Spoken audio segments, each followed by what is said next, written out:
Mana dunyodagi eng yaxshi 5 ta futbol murabbiyi. Muxlislarning 99% uning ismini bilmaydi.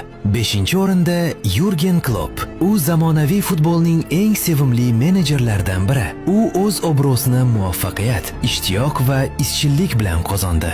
4-o'rinda Steven Gerrard. Liverpool afsonasi endi murabbiy. U o'yinchi sifatida katta pul ishladi va bu boylikni murabbiylikka olib kirdi. Yirik ligalardagi faoliyati va shartnomalar uning moliyaviy holatini oshirdi. 3-o'rinda Jose Mourinho. U faqat kuboklar emas, balki ulkan shartnomalar bilan ham mashhur. U qo'shilgan har bir klub yuqori maosh va bonuslar to'laydi.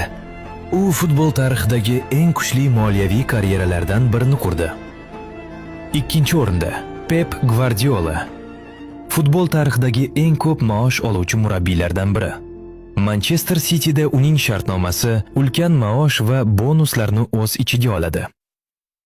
1-o'rinda dunyo bo'ylab tanilgan, juda hurmatli va muvaffaqiyatli futbol murabbiyi. Taxminingizni kommentga yozing.